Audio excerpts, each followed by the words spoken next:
ونسلم على رسوله الكريم أما بعد فأعوذ بالله من الشيطان الرجيم بسم الله الرحمن الرحيم قال رسول الله صلى الله عليه وسلم من تواضع لله رفعه الله صدق الله العظيم۔ محترم و مکرم بھائیو، دوستوں اور عزیز طلبہ، ایک طویل وقفے کے بعد دوبارہ الحمدللہ ایک مرتبہ مل بیٹھنے کا موقع ملا ہے، اور آپ جانتے ہیں کہ ہمارا ہفتہ وار اصلاحی بیان ادھر آؤ بھائی، ہفتہ وار اصلاحی بیان اور مجلس ذکر کا سلسلہ گزشتہ کئی عرصے سے چل رہا تھا، لیکن اس کے بعد ملک میں غیر اختیاری طور پر ایک وبائی صورتحال پیش آئی، جس کی وجہ سے تعلیمی نظام کے ساتھ ساتھ باقی دوسرے معاملات بھی متاثر ہوئے، اور دیگر تعلیمی اداروں کی طرح دینی مدارس میں بھی اسباق کے ساتھ ساتھ جو دیگر اصلاحی سلسلے اور پروگرامات کی ترتیب ہوتی ہے اس میں بھی تعطل آیا۔ بہرحال یہ سب بھی اللہ پاک کی طرف سے تھا۔ الحمدللہ اللہ پاک کے فضل و کرم سے معاملات بہت بہتری کی طرف گئے ہیں، یہ محض اللہ رب العزت کا فضل و احسان ہے۔ تو میں عرض کر رہا تھا کہ ہفتہ واری مجلس کا سلسلہ آج ایک مرتبہ پھر ہم اس کا آغاز کر رہے ہیں، اور اسی طرح مستورات کے لیے بھی ہفتہ وار اصلاحی بیان کی جو ترتیب ہوتی ہے وہ بھی الحمدللہ اس کا سلسلہ بھی آج دوبارہ سے شروع کر دیا گیا ہے۔ حضور علیہ الصلاۃ والسلام کا ارشاد مبارک ہے، من تواضع للہ رفعہ اللہ، جو اللہ پاک کے لیے تواضع و عاجزی اختیار کرتا ہے اللہ پاک اس کو رفعت اور بلندی عطا فرماتے ہیں۔ یہ انسان مٹی سے بنا ہے، اور یہ بات یاد رکھیں کہ مٹی کی طبیعت میں ہی عاجزی ہے۔ یہ مٹی اس وقت انسان کے لیے قابل قبول ہوتی ہے جب یہ پیر سے نیچے ہوں، لیکن آپ دیکھتے ہیں اگر مٹی اوپر آتی ہے، چاہے لباس پہ لگ جائے، بدن پہ لگ جائے، تو ہر انسان اس کو فوراً ہٹاتا ہے، دور کرتا ہے، اس کو جھاڑ دیتا ہے، اس کو اوپر نہیں آنے دیتا، جسم پر کپڑوں پر لگنے نہیں دیتا، برداشت نہیں کرتا اسے۔ کیوں؟ اس مٹی کی طبیعت اور اس کا مقام یہ ہے کہ یہ نیچے رہے، زمین پر رہے۔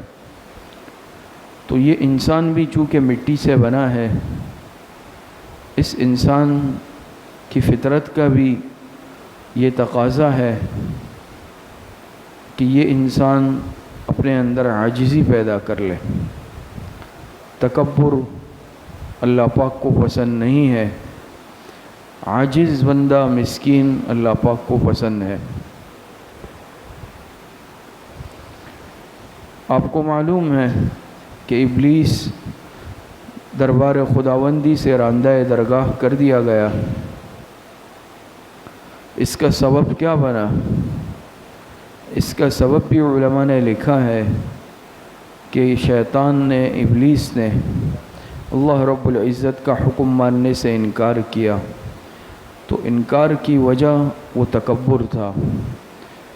وہ اپنے آپ کو حضرت آدم علیہ السلام سے افضل سمجھ رہا تھا، تو اس تکبر کی وجہ سے حکم خداوندی ماننے سے انکار کیا، اور جب حکم خداوندی ماننے سے انکار کیا تو ہمیشہ ہمیشہ کے لیے مردود ہو گیا اور راندہ درگاہ ہو گیا۔ تکبر عزازیل را خوار کرد، بزندان لعنت گرفتار کرد۔ عزازیل اس کا نام ہے نا، تو فرماتے ہیں شیخ سعدی رحمۃ اللہ علیہ کے تکبر نے ابلیس کو ذلیل و خوار کر دیا اور ہمیشہ ہمیشہ کے لیے ذلت اور رسوائی میں مبتلا کر دیا۔ تو اس سے ہمیں سبق سیکھنا چاہیے، اور یہ بات یاد رکھیں کہ بندگی کا تقاضا بھی یہ ہے کہ انسان اللہ پاک کے ہر حکم کے سامنے سر جھکا دے، سر تسلیم خم کر دے۔ بندگی کا تقاضا، عبدیت کا تقاضا یہ ہے۔ اور جب انسان عاجزی اور تواضع اختیار کرتا ہے، حدیث میں آتا ہے، حدیث مبارکہ ہے جو آپ نے سنی، من تواضع للہ رفعہ اللہ، جو اللہ پاک کے لیے عاجزی اختیار کرتا ہے اللہ پاک اس کو رفعت اور بلندی عطا کرتے ہیں۔ یہ نہیں ہو سکتا کہ کوئی اللہ کی رضا کے لیے تواضع اور عاجزی اختیار کر لے اور اللہ پاک اس کو بلندی اور عزتوں سے نہ نوازے، اور یہ نہیں ہو سکتا جو تکبر اختیار کر لے اور اللہ پاک اسے ذلیل نہ کرے۔ یاد رکھیں، تو تکبر ایسی بری چیز ہے کہ اللہ پاک ناراض ہو جاتے ہیں۔ حضرت بایزید بسطامی رحمۃ اللہ علیہ کا نام آپ نے سنا، بہت بڑے اللہ والے بزرگ گزرے ہیں۔ علماء نے لکھا ہے کہ ان کو ابدال کا مقام کیسے ملا۔ یہ ابدال کے مقام پر جو فائز ہوئے، اس کا واقعہ یہ لکھا کہ یہ جہاں پر رہتے تھے اس شہر میں ایک مرتبہ قحط پڑ گیا۔ اتنا قحط پڑا کہ لوگ بھوک سے مرنے لگے، تو لوگ آپس میں مذاکرہ کرنے لگے، کہنے لگے کہ لگتا ہے کہ اس شہر میں کوئی بہت ہی گناہگار شخص آ گیا ہے، کوئی ایسا شخص آ گیا ہے جو سخت گناہگار ہے اور اللہ پاک اس سے ناراض ہے، اس کی وجہ سے ہم پر یہ قحط اور یہ آفت آئی ہے۔ حضرت بایزید بسطامی رحمۃ اللہ علیہ نے یہ باتیں سنی تو اپنے دل میں یہ خیال کیا کہ وہ سب سے زیادہ گناہگار بندہ میں ہی ہوں، مجھے لگتا ہے کہ وہ شخص میں ہی ہوں، مجھ سے زیادہ گناہگار بندہ اس روئے زمین پر نہیں ہو سکتا، لہٰذا مجھے چاہیے کہ اس شہر سے نکل جاؤں تاکہ اس شہر والوں کو اس آفت سے نجات ملے۔ تو فرماتے ہیں کہ میں فوراً اس شہر سے نکل گیا۔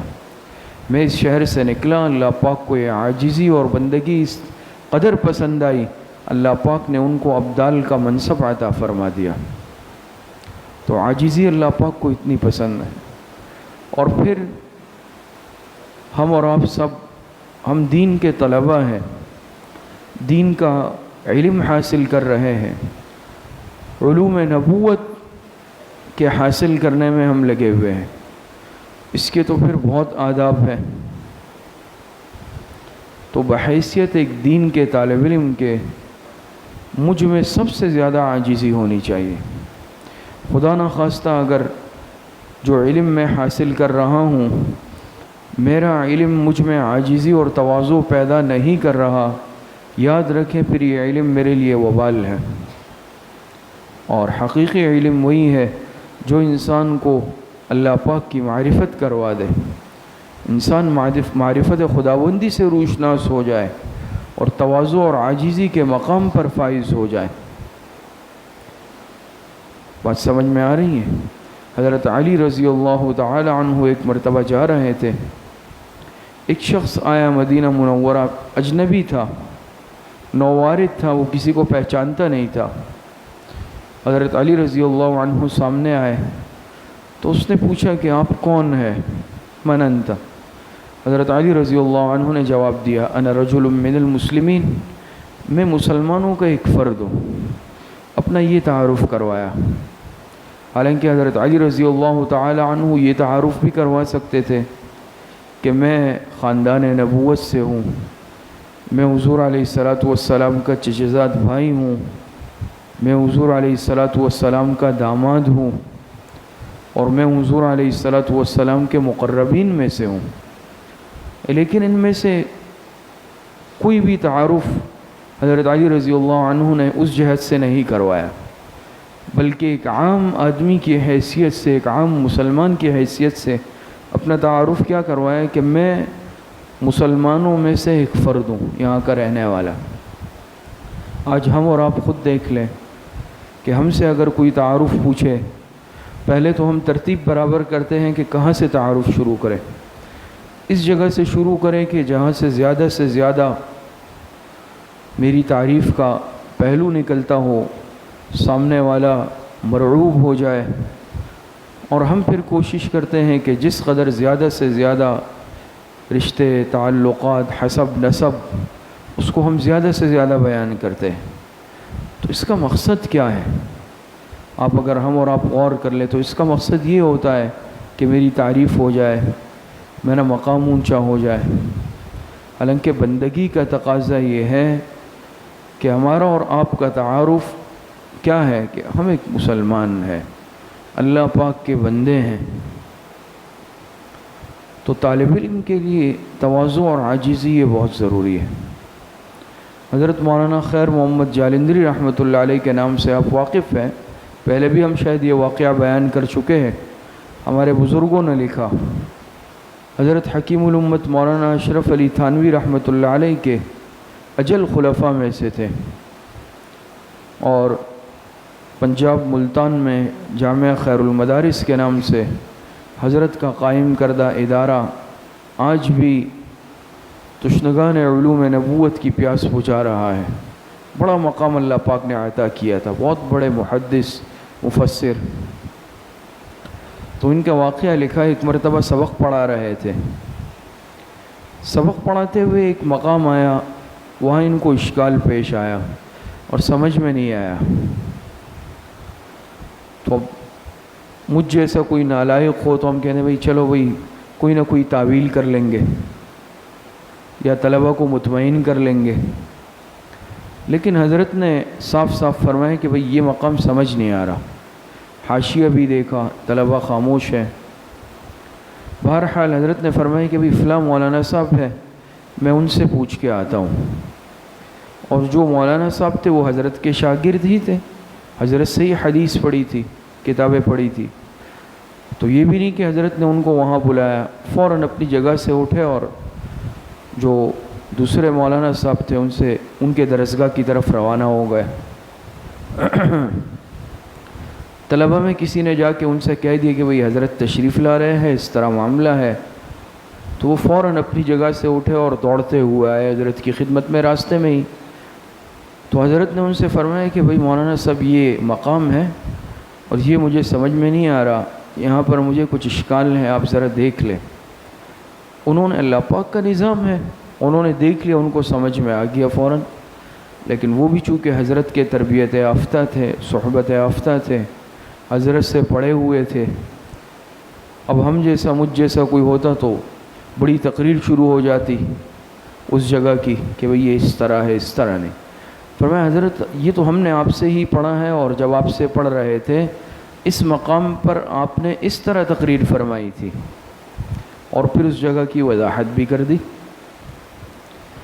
تو جب انسان اپنے نفس کو مٹاتا ہے، اپنی اصلاح کرتا ہے، پھر انسان کہیں پر تکبر کی، آگے بڑھنے کی کوشش نہیں کرتا۔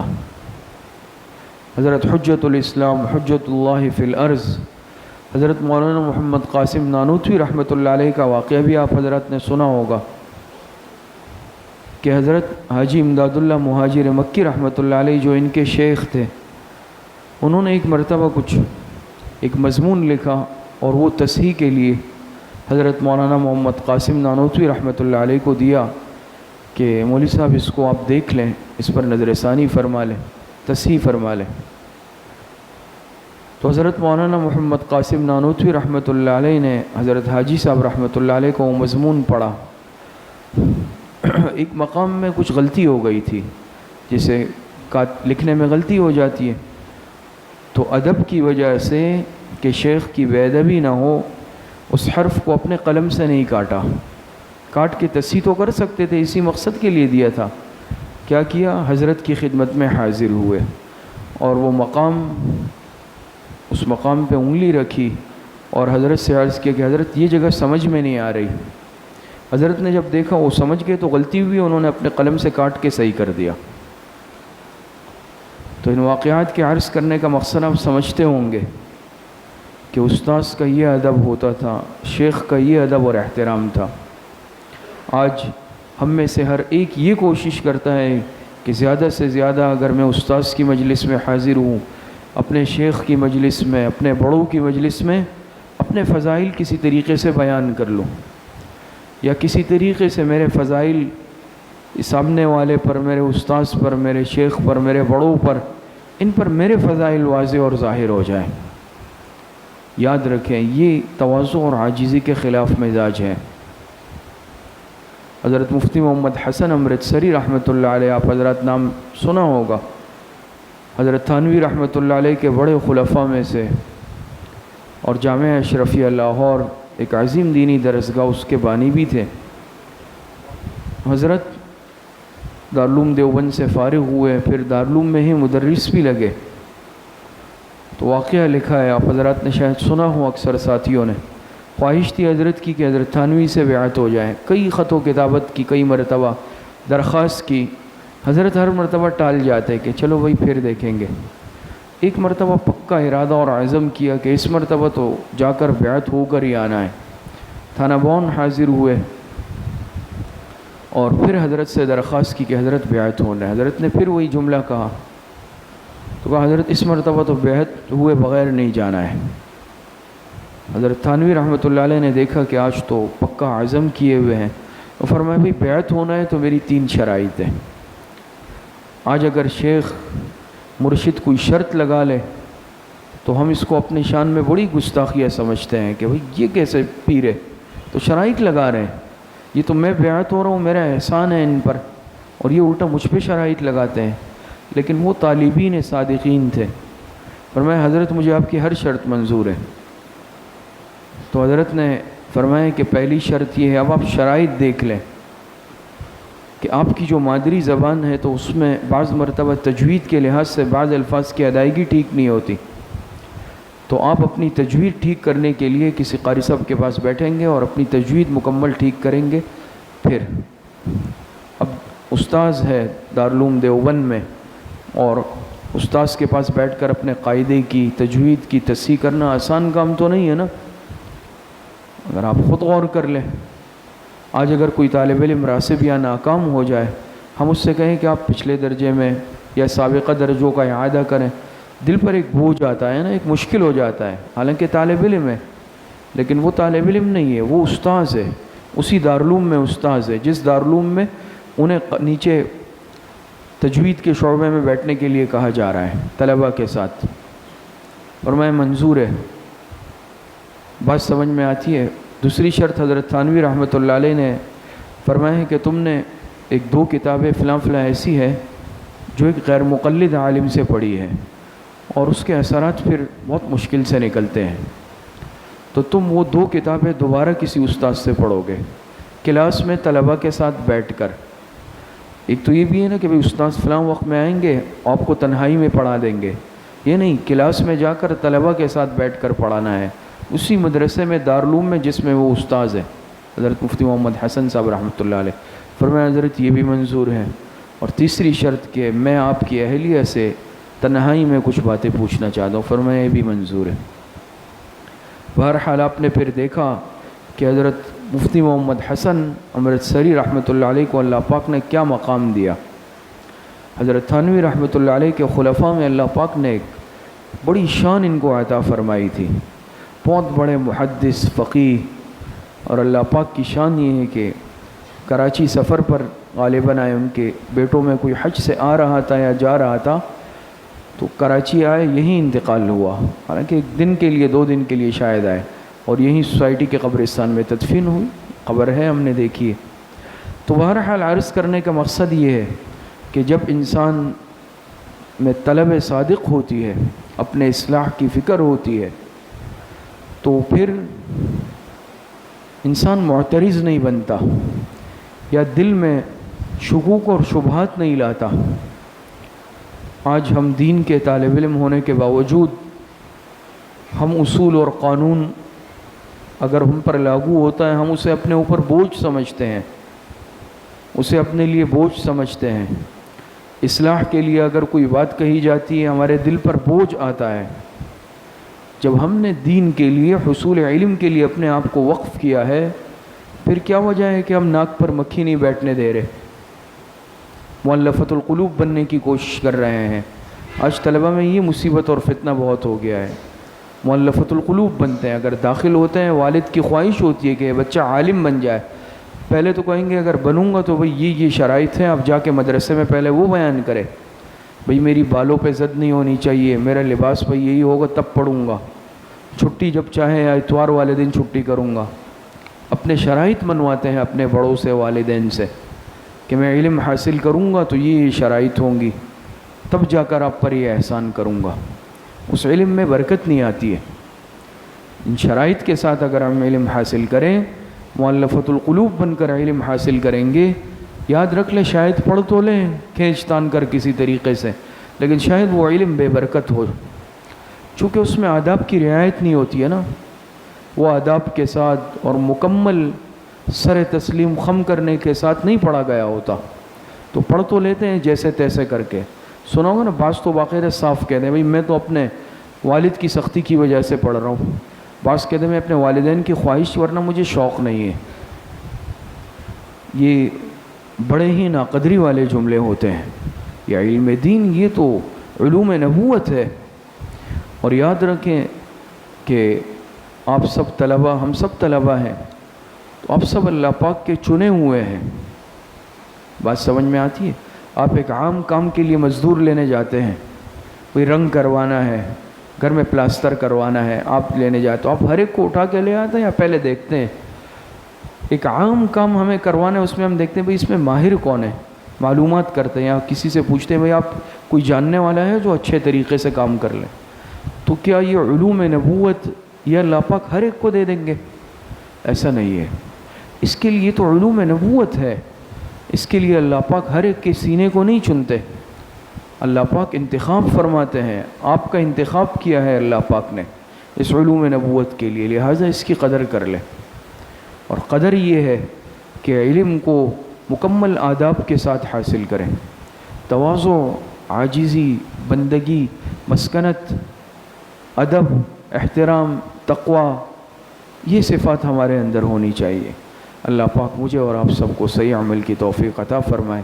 وآخر دعوانا ان الحمدللہ رب العالمین۔ اب کچھ مختصر وقت کے لیے مشائخ کی ختمات شریفہ پڑھیں گے، اور اس کے بعد انشاءاللہ مختصر ذکر و مراقبے کی مجلس، پھر دعا ہوگی۔ حسین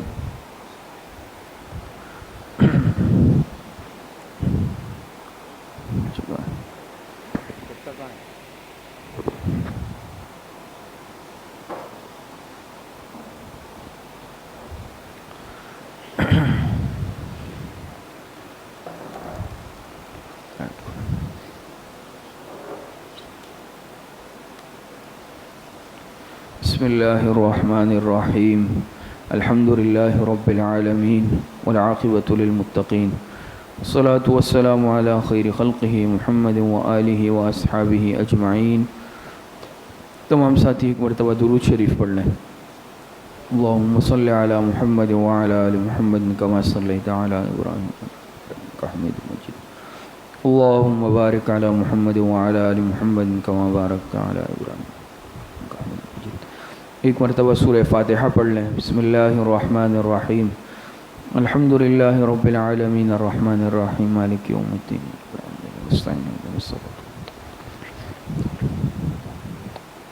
ایک مرتبہ درود شریف پڑھ لیں۔ اللہم صلی علی محمد وعلی آل محمد کما صلیت علی۔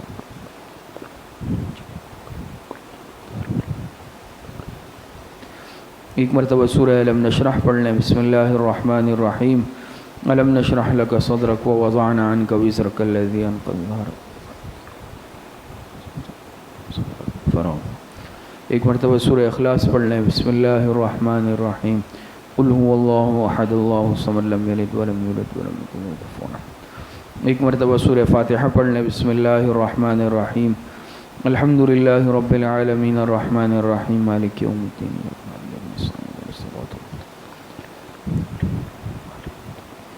ایک مرتبہ درود شریف پڑھ لیں۔ اللہم صلی علی محمد وعلی آل محمد کما صلیت علی۔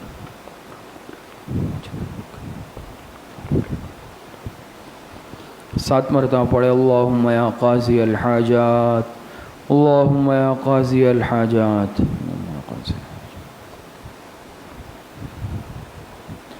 7 مرتبہ پڑھے۔ اللہم یا کافی المہمات، اللہم یا کافی المہمات۔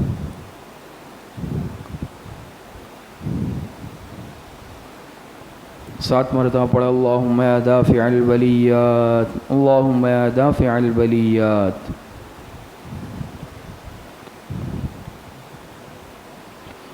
7 مرتبہ پڑھا۔ اللہم یا شافی الامراض، اللہم یا شافی الامراض۔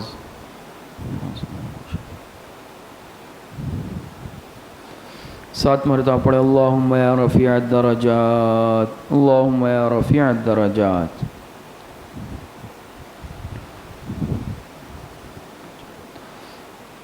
7 مرتبہ پڑھے۔ اللہم یا مجیب الدعوات، اللہم یا مجیب الدعوات۔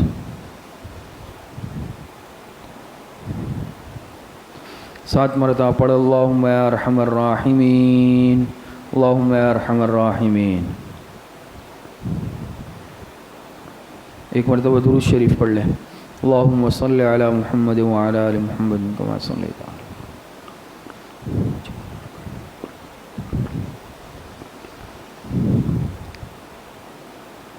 3 مرتبہ پڑھے۔ حسبنا اللہ ونعم الوکیل، حسبنا اللہ ونعم الوکیل۔ ایک مرتبہ درود شریف پڑھ لیں۔ اللہم صلی علی محمد وعلی آل محمد کما صلیت علی ابراہیم۔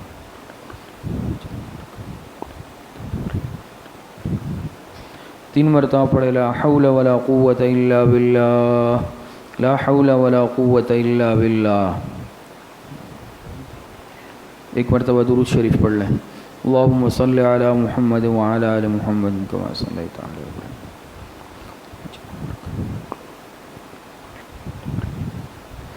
3 مرتبہ پڑھے۔ واللہ ذو فضل علی المؤمنین، واللہ ذو فضل علی المؤمنین۔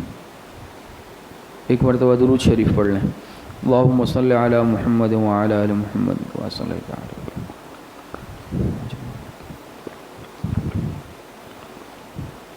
3 مرتبہ پڑھے۔ یا لطیفا بخلقہ یا علیما بخلقہ یا خبیرا بخلقہ، الطف بنا یا لطیف یا علیم یا خبیر، یا لطیفا بخلقہ یا علیما بخلقہ یا خبیرا بخلقہ، الطف بنا یا لطیف یا علیم یا خبیر۔ ایک مرتبہ درود شریف پڑھ لیں۔ اللہم صلی علی محمد وعلی آل محمد کما صلیت علی۔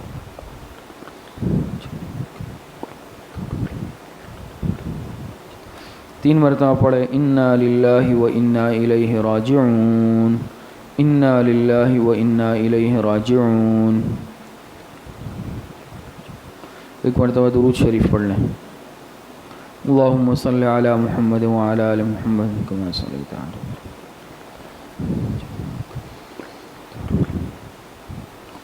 3 مرتبہ پڑھے۔ اللہ ولی الذین آمنوا، اللہ ولی الذین آمنوا۔ ایک مرتبہ درود شریف پڑھ لیں۔ اللہم صلی علی محمد وعلی آل محمد کما صلیت علی۔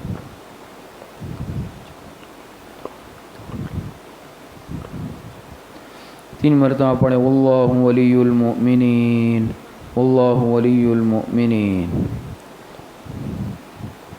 ایک مرتبہ درود شریف پڑھ لیں۔ اللہم صلی علی محمد وعلی آل محمد کما صلیت۔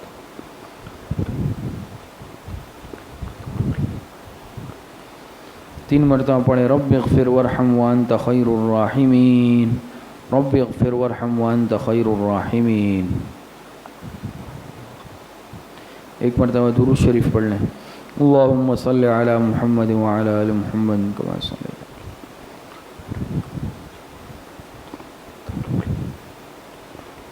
4 3 مرتبہ پڑھے یا لطیف یا خبیر یا ودود یا شکور، یا لطیف یا خبیر یا ودود یا شکور۔ ایک مرتبہ درود شریف پڑھ لیں۔ اللہم صلی علی محمد وعلی آل محمد کما صلیت علی۔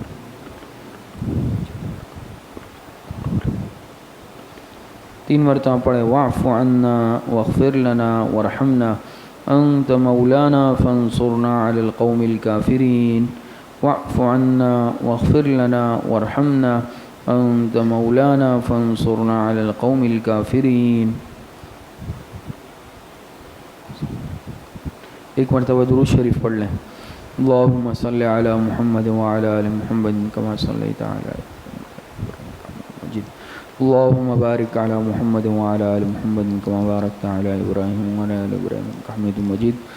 یہ جتنے ختمات شریفہ پڑھے گئے ہیں ان کا ایصال ثواب ہم جناب رسول اللہ صلی اللہ علیہ وسلم کی روح مبارکہ کو آپ کے قبر اطہر میں، اور جناب رسول اللہ صلی اللہ علیہ وسلم کی روح مبارکہ کے واسطے سے تمام امت کو، خصوصاً خلفائے راشدین، تمام صحابہ اکرام، تابعین، تبع تابعین، اس امت کے محدثین، مفسرین، فقہاء، ائمہ مجتہدین، ائمہ اربعہ اور سلاسل اربعہ، سلسلہ نقشبندیہ، چشتیہ، قادریہ، سہروردیہ کے تمام مشائخ کو، اپنے تمام اساتذہ کرام، والدین، مشائخ، دوست، احباب، خصوصاً اپنے حضرت والد صاحب رحمۃ اللہ علیہ کو اس کا ایصال ثواب کرتے ہیں۔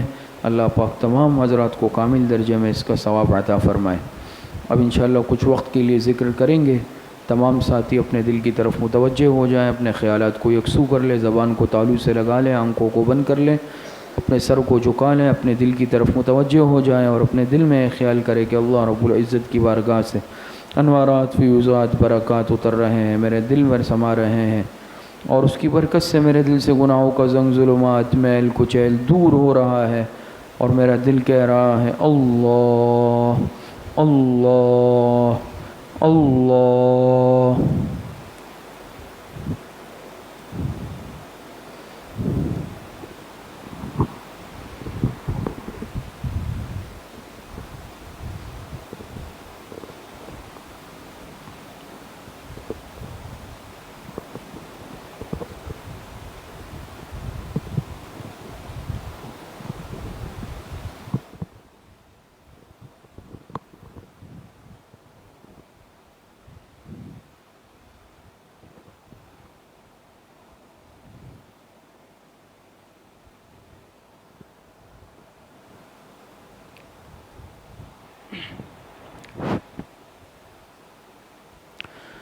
خدایا میں تجھے سب سے بڑا تسلیم کرتا ہوں، خدایا میں تجھے سب سے بڑا تسلیم کرتا ہوں، تہے دل سے تجھے سب سے بڑا تسلیم کرتا ہوں، تہے دل سے تجھے سب سے بڑا تسلیم کرتا ہوں،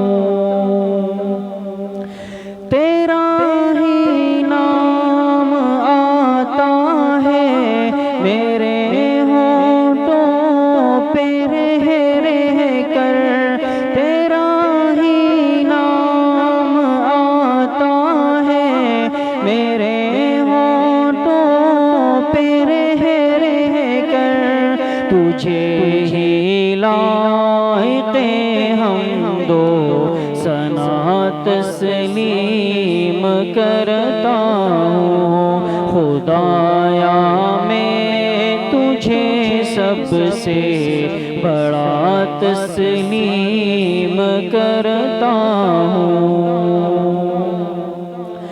تجھے سے مانگتا ہوں میں مدد ہر ایک مشکل میں، تجھے سے مانگتا ہوں میں مدد ہر ایک مشکل میں، تجھی مشکلوں میں فقط مشکل کشا تسلیم کرتا ہوں، تہے دل سے تجھے سب سے بڑا تسلیم کرتا ہوں۔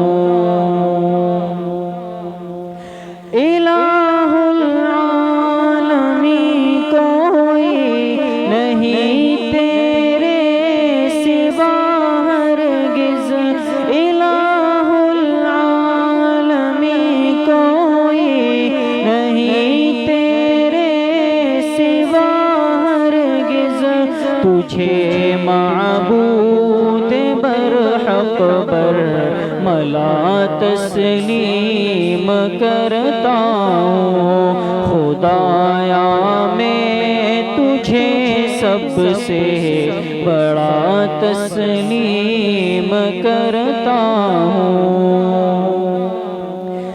تیری رحمت کے آگے خوف سے اونچے پہاڑوں کو، تیری رحمت کے آگے خوف سے اونچے پہاڑوں کو، میرائی کی طرح سہما ہوا تسلیم کرتا ہوں، خدایا میں تجھے سب سے بڑا تسلیم کرتا ہوں۔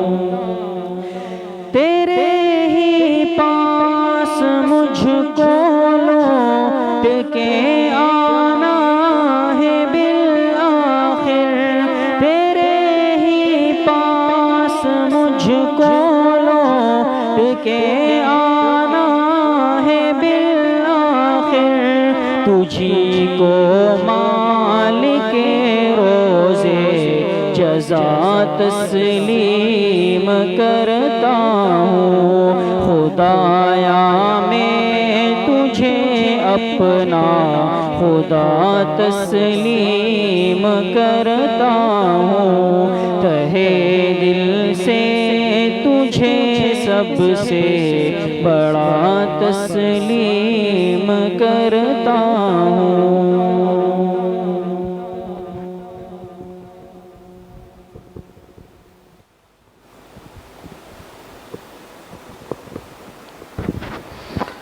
الحمد لله رب العالمين والعاقبة للمتقين والصلاة والسلام على خير خلقه محمد وآله وأصحابه أجمعين ربنا ظلمنا أنفسنا وإن لم تغفر لنا وترحمنا لنكونن من الخاسرين۔ اے اللہ ہمارے صغیرہ کبیرہ ظاہراً باطناً چھوٹے بڑے ہر طرح کے گناہوں کو معاف فرما دے۔ اے اللہ جتنی لغزشیں کوتاہیاں ہوئی ہیں گناہ کیے ہیں توبہ طائب ہوتے ہیں، اللہ ہماری توبہ کو قبول فرما لے۔ اے اللہ تمام ہمارے طلباء کو علم نافع کی دولت عطا فرما دے۔ اے اللہ علم نافع عطا فرما دے۔ اے اللہ ایک یہاں پڑھنے والے ایک ایک طالب علم کو دین کی خدمت کے لیے قبول فرما لے۔ یہاں چلنے والے ایک ایک شعبے کو اے اللہ اپنی بارگاہ میں قبول اور منظور فرما لے۔ ایک ایک طالب علم، استاذ، منتظمین، منتظمات، اللہ سب کی جان مال ایمان عزت آبرو کی حفاظت فرما دے۔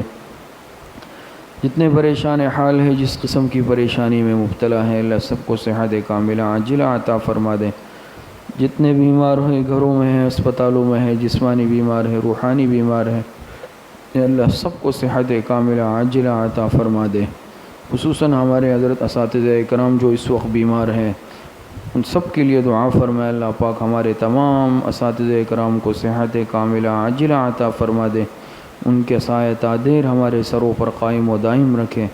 اسی طرح ہمارے بزرگ، ہمارے مشائخ، ہمارے بڑے جو بیمار ہیں اللہ سب کو صحت کاملہ عاجلہ عطا فرما دے، ہمارے والدین کو صحت کاملہ عاجلہ عطا فرما دے۔ جتنے اموات المؤمنین دنیا سے جا چکے ہیں اللہ سب کی مغفرت فرما دے۔ ہماری دعاؤں کو اپنے فضل و کرم سے، فضل و رحمت سے اپنی بارگاہ میں قبول اور منظور فرما دے۔ وصلی اللہ وسلم علی نبینا محمد وآلہ واصحابہ اجمعین برحمتک یا اللہ۔